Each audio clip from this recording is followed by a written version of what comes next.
Boa tarde, pessoal. Meu nome é Gabriel, eu sou do Jornal da Escola. Hoje a gente está aqui com o primeiro episódio do podcast, o Beleza Podcast, vamos chamar assim por enquanto. Hoje eu estou aqui com uma pessoa muito especial, né? Considero. Professor Alex, de Filosofia e de Geografia. Fala aí, professor Alex, como que você está, professor Alex? Tudo bem, tá ótimo meu dia hoje. E mais feliz ainda de estar aqui com vocês aí, contribuindo com esse trabalho muito bom. Toda essa equipe e essa sala maravilhosa. É isso aí, galera. Então hoje a gente vai fazer algumas perguntinhas pro professor Alex, ver como que as coisas estão indo. E é isso então, professor Alex. Primeira coisa aqui, não quer calar. Quero saber quais foram os seus motivos para começar a lecionar, dar aula, professor Alex. Antes eu trabalhei com várias coisas, né? Trabalhei com design, trabalhei como empresas com partes de programação, de máquinas e tudo mais. Eu tentei várias coisas, mas eu percebi assim que nenhuma das coisas que eu trabalhava tinha uma participação importante para mudar a sociedade. Então assim, eu trabalhei, ganhei meu dinheiro, falei, eu vou ganhar dinheiro, vou fazer as coisas que eu quero, vou comprar as coisas que eu quero. Só que quando eu comecei a perceber a realidade, né, da sociedade, que a sociedade tinha uma realidade de desigualdade muito grande, aquilo começou a me incomodar. E esse incômodo eu comecei a procurar maneiras de fazer isso. Uma das maneiras que eu achei na época foi entrar, né, para participar de uma religião. Então eu participei de uma religião e comecei a tentar, através da religião, ter essa ação. Mas eu percebi que também na religião era um pouco limitado, era mais uma ação social de fazer algo, uma caridade e tudo mais, do que mudar mesmo o conceito de pensamento da sociedade. E aí eu tive meu primeiro contato com a filosofia. Primeiro contato com a filosofia, eu assisti os vídeos do Mário Sérgio Cortella, do Clóvis de Barros, do Leandro Carnal e vários outros filósofos. E através desses canais, desses professores de filosofia aí, que tem hoje canais ativos no YouTube, passou para mim assim um incentivo. Eu retomei meus estudos, comecei dentro da empresa, eu trabalhava na Peri Brasil na época, eu era conferente lá, comecei dentro da empresa desses livros, eu me lembro até hoje que foi muito interessante. Eu teve um momento lá com uma reunião com o gerente lá, né, da parte da produção, e ele falou assim, olha, vocês precisam alcançar uma meta aí. E essa meta estava muito acima do que a gente poderia alcançar. E eu questionei ele. Ele falou assim, não, a meta está estabelecida, vocês não tem que ficar questionando. Aí eu falei, mas isso aqui não é uma democracia, né? E aí citei Platão, foi a primeira vez que eu citei Platão na minha vida, né? Isso aí há mais ou menos uns 7 anos atrás.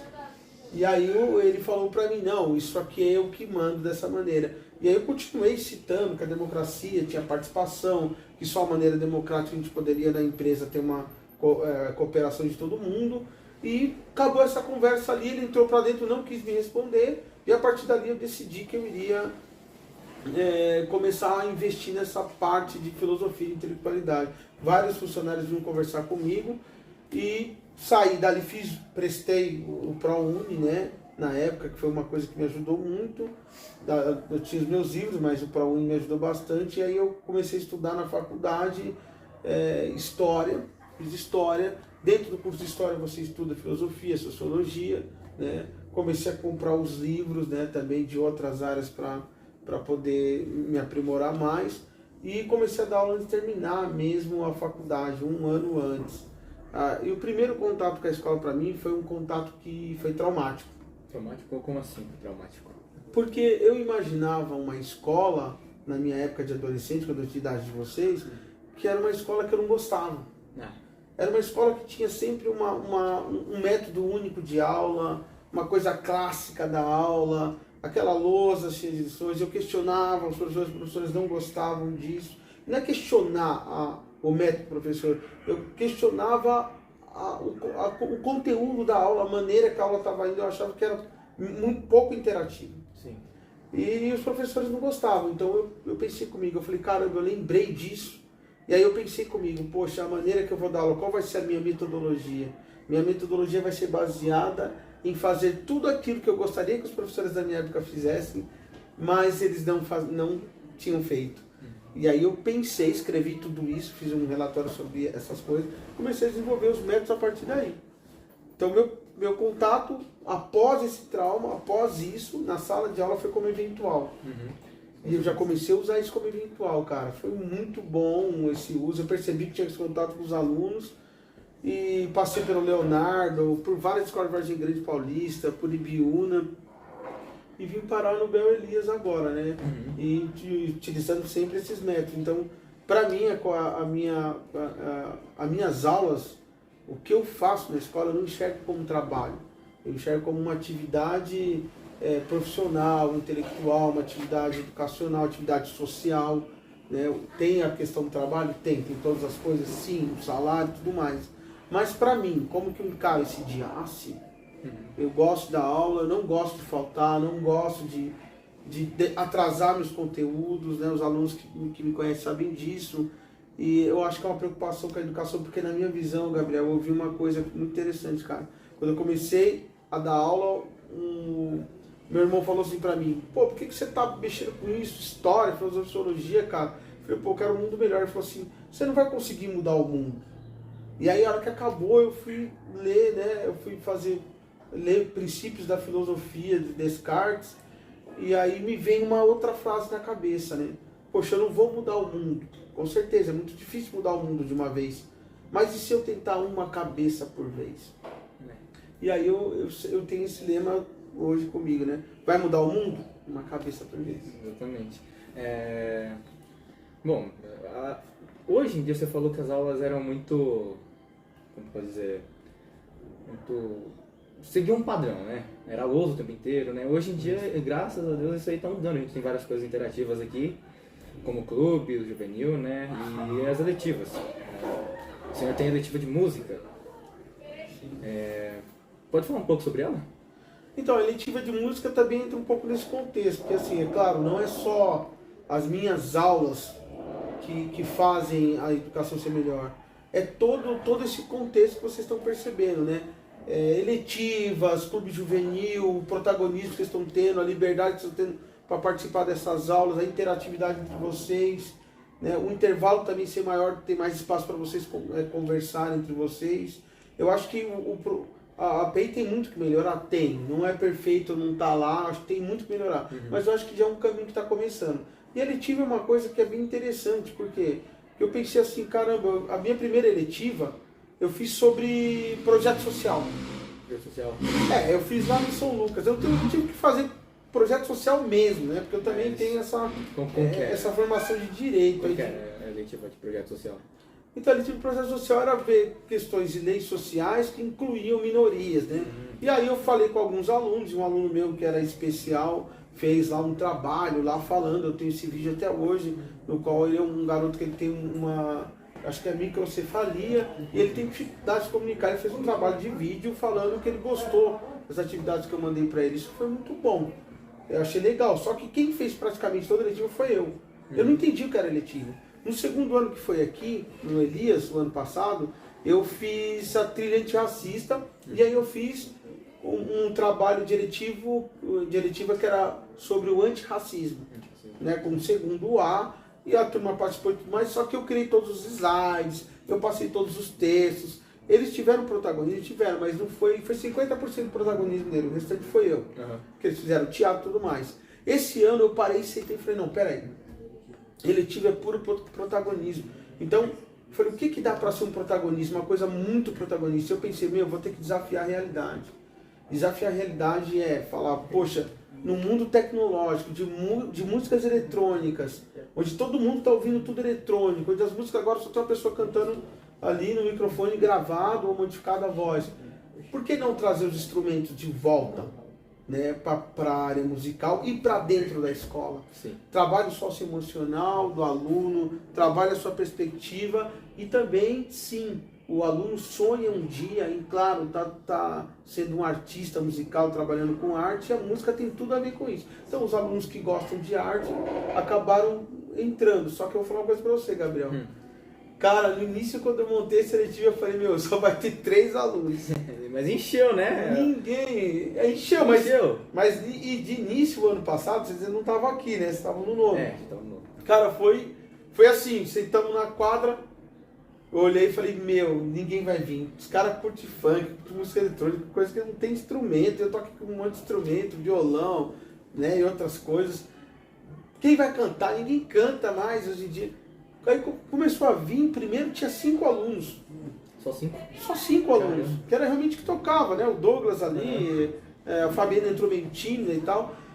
Com o desenrolar da coisa, começou a encher 22. Se eu abrisse, depois de 6 meses, se eu abrisse a letiva, eu teria, sei lá, acho que 40 alunos. E até hoje tem alunos que passam por lá e querem ficar na letiva. Então, isso para mim é um trabalho muito gratificante, porque eu vejo que os alunos na eletiva ali, eles fizeram a eletiva. Sim. A apresentação deles foi eles que fizeram, eles organizaram, eles ensaiaram, eles escolheram as músicas. Eles fizeram tudo, eu só fiquei ali ajudando, realmente meio que orquestrando assim, organizando. A apresentação deles ajudou bastante a ter mais visibilidade também, né? Tipo, para as pessoas virem participar. Exatamente, trouxe para os outros alunos que é possível tocar um instrumento, cantar uma música sem ser um grande artista. Né? Que isso faz parte da sua vida e pode ser um projeto de vida para você, sem precisar você ser um cantor famoso aí, do meio, né, midiático aí. Cara, eu acho assim que não é um trabalho meu, é um trabalho dos alunos. Eu apenas abri esse espaço da escola, e a escola também abriu esse espaço, né, junto comigo, para os alunos poderem expor isso, colocar isso para fora e trabalhar isso, trabalhar esse sócio emocional dele, esse projeto, esse sonho de maneira real, cara. É isso, não é um sucesso meu, é um sucesso dos alunos, cara. Não, com certeza, concordo totalmente. Dos alunos. E a culminância? Vai ter alguma coisa na culminância? Um showzinho? Então, a culminância da eletiva também era uma coisa que eu ficava pensando, caramba, a culminância, eu tenho que fazer. Não, sabe o que eu fiz? Eu joguei a responsabilidade totalmente para eles. Então, a música não é só tocar, não é só se divertir. A música ela tem um lado também que é profissional. E o lado profissional é ensaio, é horas de ensaio, é treinar em casa, é você ter o dia da apresentação do show. Se você não vai no show, cara, e os ingressos? E o pessoal que pagou? E os patrocinadores? Então eles estão sentindo o peso da responsabilidade. Sim. E a eletiva também abriu espaço para quem tem também vontade de ser um empresário da música. Eu tenho alunos que estão fazendo agora trabalhos de pesquisa sobre como funciona a empresa musical. Porque de repente eles não tocam, mas eles querem saber como funciona para trabalhar nisso. Então a empresa que trabalha com produção, ela tem tudo isso. Ela tem a parte administrativa, ela tem RH, ela tem, né, todo o funcionamento da parte diferenciada, que não é só tocar, e que precisa produzir essa música, vender essa música, precisa publicar essa música, e que precisa ser feito por alguém que não toca. Porque a pessoa vai se ocupar disso o tempo inteiro. Aí tem os empresários musicais, produtores. Sim. O que mais a gente pode perguntar, produção? Alguém da produção tem alguma pergunta pro professor Alex? Fique à vontade, aproveita. Hein? Alguém da produção tem alguma pergunta? Não tem nada não. Acho que a produção está tímida. Seu Robertão, vem? Tem uma pergunta boa. Como é que você pegou amor pela filosofia? Então, filosofia, para mim, ela foi um desafio. Quando eu era adolescente, eu adorava desafios. Eu andei de bicicleta em trilhas terríveis, eu tive tombo de bicicleta, quebrei os dentes nesses tombos. O cara falou, tem uma trilha perigosa, eu vou lá. Então tudo que era perigoso eu queria fazer. Eu andei de patins, já bati a cabeça de patins, tive até uma memória temporária assim, perdida e tudo mais, mas foi coisa ali simples, né? Nada grave. Tudo que era desafio. Eu fui acampar, eu pegava o trem aqui, ia acampar, o trenzão lá na Serra de Manganguá, no meio do nada, pegava o celular, pegava nada, a gente tinha que fazer comida no meio do mato, ficar acampado 3 dias. Então tudo que era desafio. Como eu estava em busca de verdades, né, de coisas, verdades assim que me trouxessem, eu fui para a religião justamente por isso, por essas buscas, né? E aí, como eu percebi que a verdade ela não é uma maneira absoluta, que a filosofia traz a busca, o questionamento das verdades, aquilo me despertou, aquilo mexeu comigo, mexeu com a minha curiosidade. Então por isso que eu falo para todo mundo, conhecimento não é uma coisa regrada, padronizada. Para você ter conhecimento, você tem que ter curiosidade. E eu sempre fui uma pessoa curiosa. E a filosofia, ela traz curiosos. É igual a abelha, que vai lá na flor que tem, né, ela é atraída por aquela flor. A filosofia é como se fosse a flor do conhecimento. Então eu me senti atraído por esse conhecimento, porque ele é questionador, ele incita a curiosidade da pessoa. E eu vou falar uma coisa para vocês. Quando você se apaixona pela filosofia, nunca mais você consegue deixar. Porque nunca mais você é o mesmo. Você vai sempre ser a mais nova versão de você mesmo. Todo dia ela vai mudar alguma coisa em você. Vai. Então como está seu horário, professor? Dá para falar mais um pouquinho ou... Eu acho que só mais um. Se tiver mais alguma outra pergunta, a gente finaliza. Alguém tem mais alguma pergunta? Mas falando sobre filosofia, eu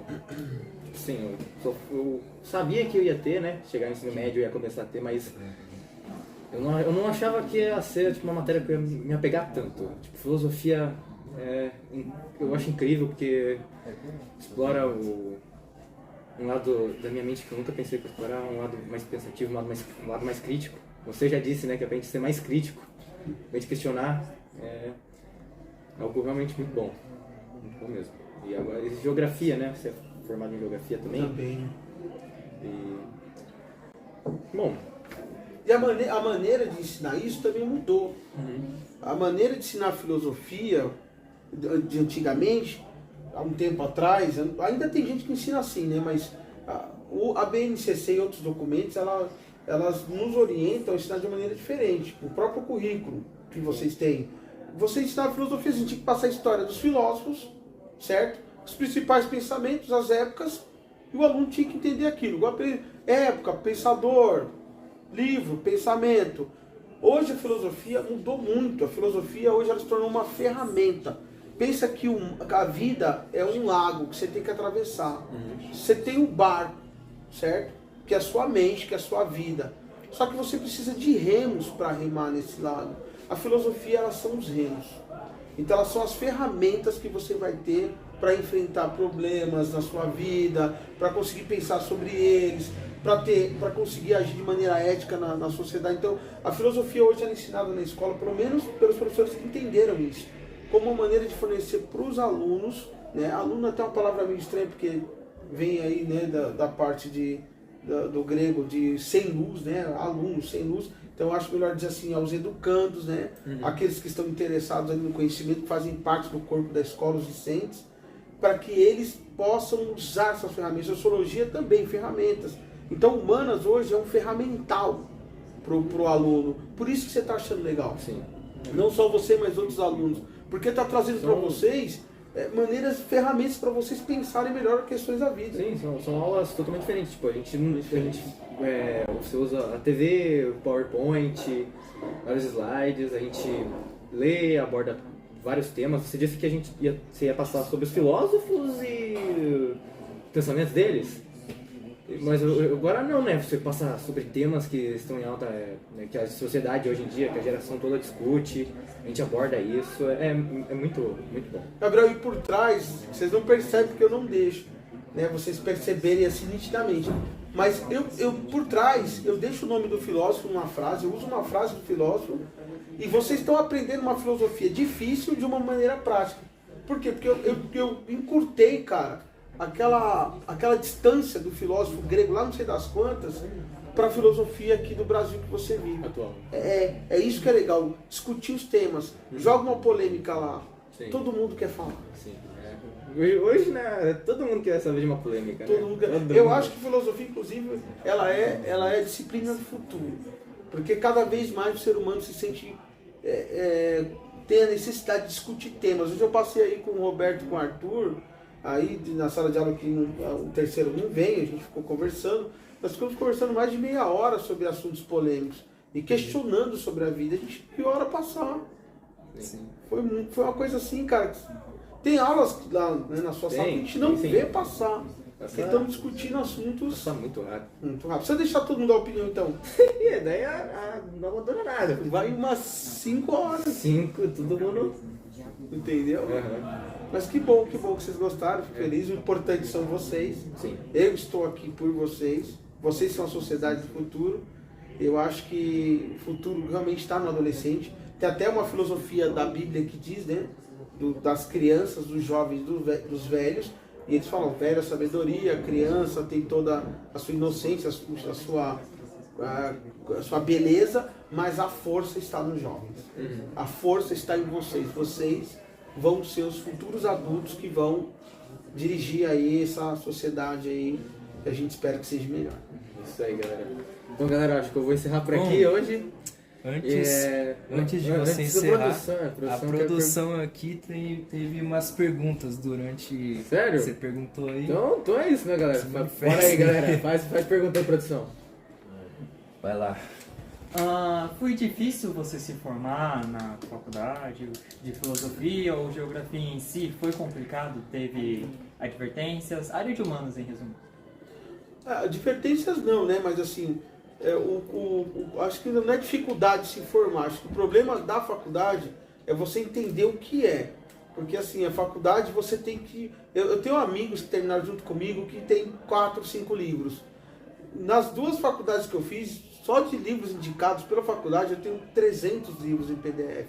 Todos indicados pela faculdade, porque eles citam uma parte do livro e eu pego o livro e leio esse livro. Eu não li os 300 livros, né? Mas eu já estou lendo uma boa parte deles. Eu acho que a formação acadêmica ela não é só cursar. Tem gente que acha que é só cursar, não. A formação acadêmica é fazer o curso e também buscar ler os livros que são citados, entender que o artigo, que as ideias estão combinadas nos livros, né, que escreveram, os autores que escreveram aquilo, quais são as ideias. Então a dificuldade da faculdade, para vocês que vão fazer, é insistir, não desanimar, procurar aprender o melhor possível e a coisa mais principal, o amor.